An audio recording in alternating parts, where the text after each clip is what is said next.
dari seseorang, tidak perlu saya sebut namanya. Pertanyaannya begini, Pak Ilham, bagaimana tipsnya agar kita tetap sabar pada saat menghadapi masalah?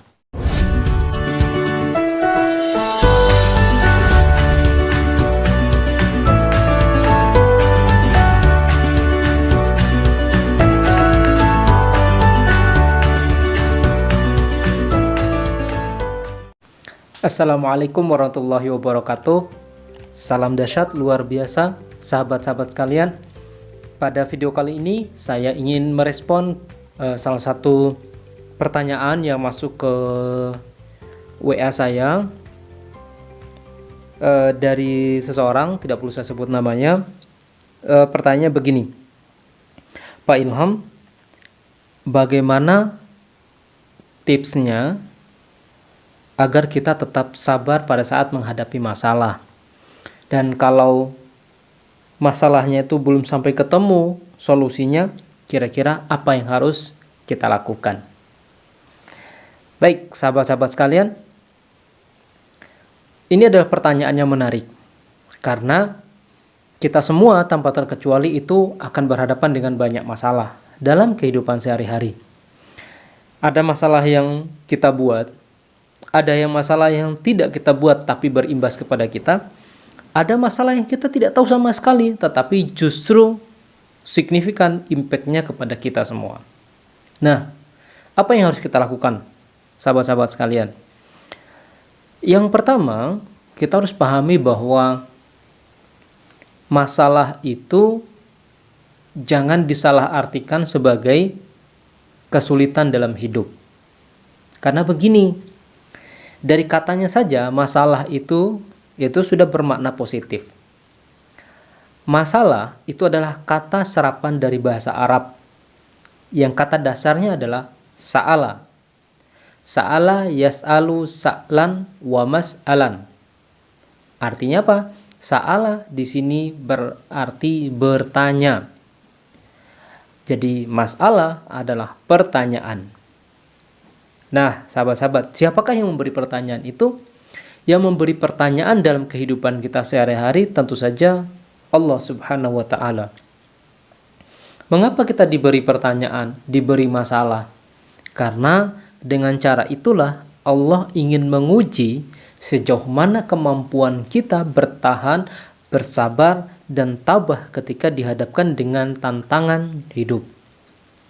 Dan yang namanya pertanyaan pasti ada jawabannya. Oke? Yang namanya pertanyaan pasti ada jawabannya. Tinggal bagaimana cara kita mencari jawaban itu. Ada dua yang bisa kita lakukan, sahabat. Pertama, lakukan usaha secara manusiawinya. Anda coba cari faktor penyebab masalah itu datang. Apa yang membuat masalah itu menjadi kompleks? Siapa saja yang akan terkena imbas dari masalah tersebut? Ini perlu diidentifikasi. Lakukan usaha yang terbaik, pikirkan dengan cara terbaik, ya. Diskusikan dengan orang-orang yang bisa memberikan solusi atau memberikan alternatif solusi atas masalah yang kita hadapi. Cara yang kedua adalah ketika semua cara manusiawinya sudah kita lakukan, maka kembalikanlah semuanya kepada Allah. Kadang-kadang begini, sahabat-sahabat, ini adalah reframingnya, ya, melihat dari sudut pandang yang berbeda.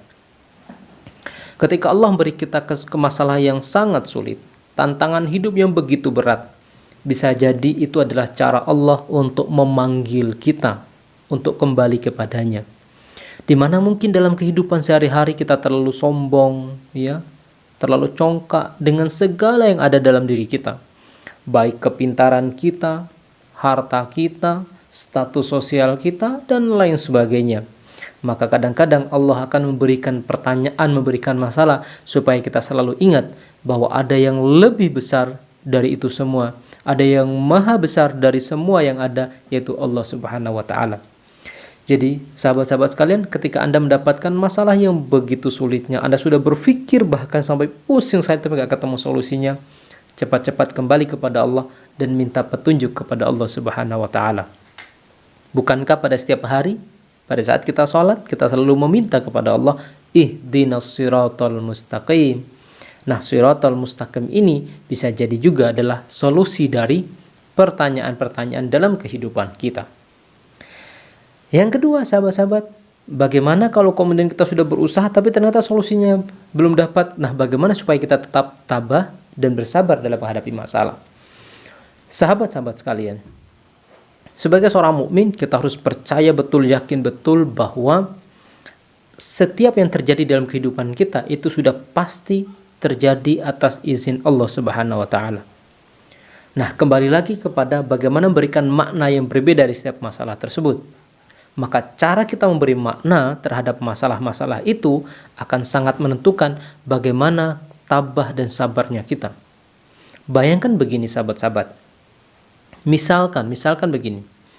Allah berharap kita hadir kembali kepada Allah, mendekat kepada Allah melalui tangisan kita, melalui tetesan air mata kita, maka bisa jadi Allah akan berikan masalah yang membuat kita menangis. Jadi sahabat-sahabat sekalian, tabah dan sabar dalam menghadapi setiap ujian, cobaan, masalah dalam hidup adalah cara yang paling baik untuk bisa mensyukuri apapun yang kita dapatkan dalam kehidupan ini. Sahabat-sahabat, rezeki, umur, keluarga, kesempatan dan apapun yang ada dalam kehidupan kita, semua ini memiliki makna yang berbeda-beda. Tapi kalau kita kembalikan semuanya kepada Allah, maka itu akan memudahkan kita dalam mensyukuri semuanya. Jadi setiap kemudahan, kesulitan, percepatan kemajuan, pertumbuhan usaha, pertumbuhan kualitas diri kita, itu semua dari Allah Subhanahu wa taala. Jadi sahabat-sahabat, kalau Anda sudah mengembalikannya semuanya kepada Allah, maka sudah tidak ada lagi masalah yang berat dalam hidup ini. Jadi, maka itu sebabnya kenapa kemudian kadang-kadang kita mengucapkan la haula wala quwata illa billah. Ini adalah cara bagi seorang mukmin agar kita selalu ingat dan kembali kepada Allah Subhanahu wa taala. Sahabat-sahabat sekalian, tetap semangat. Apapun masalah yang terjadi dalam hidup kita, hadapi dengan penuh kesabaran dan tetap berusaha melakukan yang terbaik, baik secara manusiawinya maupun dengan cara mendekatkan diri kepada Allah Subhanahu wa taala. Terima kasih sahabat-sahabat, sampai ketemu di video-video yang lainnya, dan saya akan memberikan komentar, memberikan jawaban atas pertanyaan-pertanyaan yang diberikan oleh sahabat-sahabat sekalian. Terima kasih. Wassalamualaikum warahmatullahi wabarakatuh.